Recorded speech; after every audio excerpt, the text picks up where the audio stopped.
Bonjour à tous et bienvenue dans cette vidéo qui fiche les documents pour l'oral de CAP, qui vous donne une aide pour voir ce que vous devez dire sur vos documents. Je vous conseille, si ce n'est pas déjà fait, de regarder d'abord mes autres vidéos, comment se passe l'examen, comment ficher vos documents, la liste des documents que vous pouvez choisir.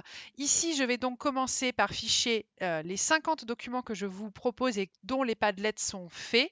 Je précise que ce que je fais, c'est pour l'épreuve ponctuelle et non pas le CCF du CAP. C'est un petit peu différent. Après, dans la façon de décrire le document, c'est un petit peu la même chose. Mais attention, quand vous passez en CCF, vous ne présentez pas 8 documents sur les 8 thèmes. Ici, c'est pour l'épreuve ponctuelle, les personnes qui passeront l'examen à la fin de l'année, au mois de mai, juin, pour leur CAP. Alors, je vais commencer par donc le premier chapitre ici. Donc, je vais tous les faire.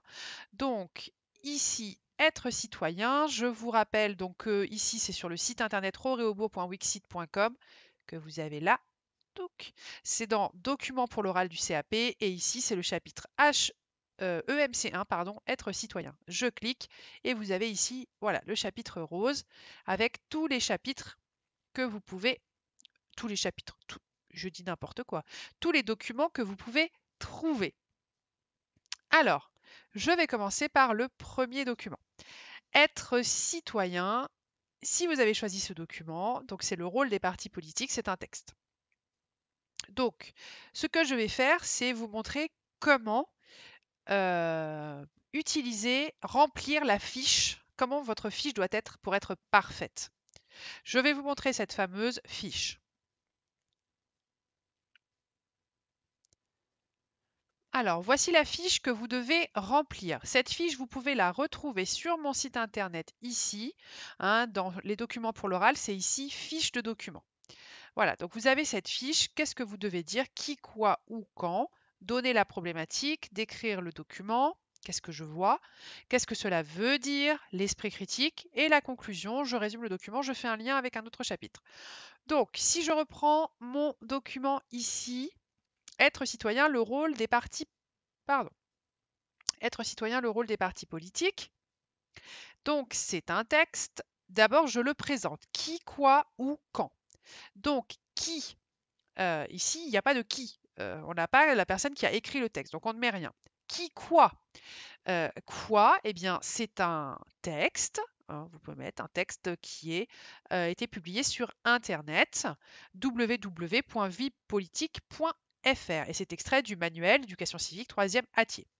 Donc, où? Eh bien, ça parle des partis politiques en France, du système politique français. Et quand? Eh bien, là, par exemple, vous n'avez pas la date de ce texte. Ça peut vous être reproché le jour de l'examen, que vous n'ayez pas la date exacte. Eh bien, vous pouvez dire que dans le manuel éducation civique 3e Atier, qui est un manuel quand même assez récent, il n'y avait pas la date. Donc, à un moment donné, si eux ne font pas correctement, vous ne pouvez pas. Voilà. Donc, ensuite, la problématique, eh bien, pour la problématique, elle est sur le Padlet. Quand vous cliquez sur le Padlet, ici, alors je reviens en arrière pour vous montrer, en fait, je les ai mises ici, les problématiques. Donc, problématique, à quoi servent les partis politiques en France? Donc, quand vous vous présentez à l'oral, vous dites, il s'agit donc de se demander à quoi servent les partis politiques en France. Ensuite, vous devez décrire le document. Donc le but du jeu, c'est pas de le relire, c'est juste de décrire simplement ce qu'il y a dedans. La personne ne va pas le lire avec vous, donc vous dites ce qu'il y a dedans. Vous dites, voilà, dans ce texte, on décrit comment fonctionnent les partis politiques. Alors on dit qu'il y a deux fonctions. Ils sont, première fonction, des propositions. Ils font des propositions qu'ils mettront en place s'ils sont au gouvernement. Il y a également l'importance des partis d'opposition qui présentent d'autres solutions que celles que le parti de gouvernement donne. Il y a également une fonction de direction, puisque le but d'un parti politique, c'est de mettre en place la politique annoncée. Le but, c'est pas de monter un parti politique pour dire des idées qu'on ne pourra jamais mettre en place. Ça n'a aucun intérêt. Donc le but d'un parti politique, c'est de diriger, c'est d'arriver au pouvoir, à la direction.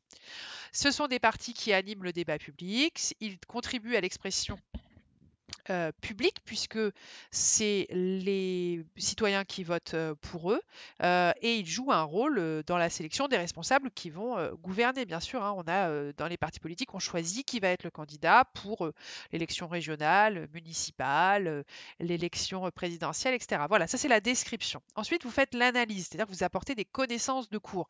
Donc, dans votre analyse ici, vous devez montrer que les partis politiques en France ils sont nombreux, hein, ils se constituent de façon libre et c'est ce qui montre qu'on est vraiment en démocratie. Il y a plusieurs partis politiques et dans l'analyse, vous pouvez les nommer. C'est là que vous pouvez montrer ce que vous savez. Alors vous dites, bah voilà, il y a des partis d'extrême gauche, de centre, de droite, d'extrême droite. Vous pouvez les citer. Vous pouvez dire, voilà, le parti Europe Écologie Les Verts, le parti républicain, le parti En Marche, le parti socialiste, le NPA, le Rassemblement national. Voilà, vous pouvez montrer que vous connaissez ces partis et que vous connaissez les noms, par exemple, des personnes qui les dirigent. Ça, c'est ce qu'on a fait en cours avec le grand tableau des partis politiques. Vous pouvez expliquer la fonction de direction, l'importance de gagner des élections pour pouvoir mettre en place ses idées. Et encore une fois, vous pouvez citer des exemples. Vous pouvez expliquer qu'ils animent le débat public. Et là, vous pouvez citer des exemples actuels hein, dans l'actualité de quelqu'un qui anime le débat public, par exemple, sur ce qui se passe avec la pandémie du coronavirus, des gens qui sont d'accord. Et puis, voilà, les mesures qui sont prises par le gouvernement, par Emmanuel Macron et Jean Castex. Et puis, Jean-Luc Mélenchon, qui est dans l'opposition parce qu'il est le parti gauche, très à gauche, qui lui n'est pas d'accord, ou le parti Rassemblement National, qui est aussi un parti d'opposition, qui n'est pas d'accord avec ces mesures. Voilà. Il faut vous renseigner un petit peu sur ce qui se fait. C'est ça l'analyse. Il faut montrer que c'est voilà, c'est ça les partis. À quoi sert un parti d'opposition? Vous devez savoir qui sont les partis dans l'opposition. Euh, vous devez savoir connaître, par exemple, quand on vous dit un parti élabore un programme qui présente des propositions, vous devez en connaître. Et ça, on l'a vu dans le cours. Dans le cours avec les partis politiques, vous pouvez prendre le programme de François Fillon, le programme de Jean-Luc Mélenchon, le programme de Marine Le Pen, le programme de Emmanuel Macron, voilà, pour montrer que vous connaissez que vous saviez ce qu'il y avait dans un programme. D'accord? Ensuite, vous avez la partie esprit critique.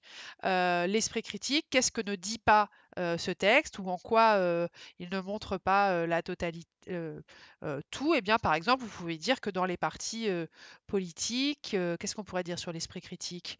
Que ce sont toujours les mêmes partis politiques qui accèdent au pouvoir ou à l'Assemblée nationale, par exemple, parce que les petits partis sont peu représentés je sais pas moi, aux élections législatives parce qu'il n'y a pas de proportionnel. Par exemple, c'est quelque chose que vous pourriez mettre en avant pour l'esprit critique.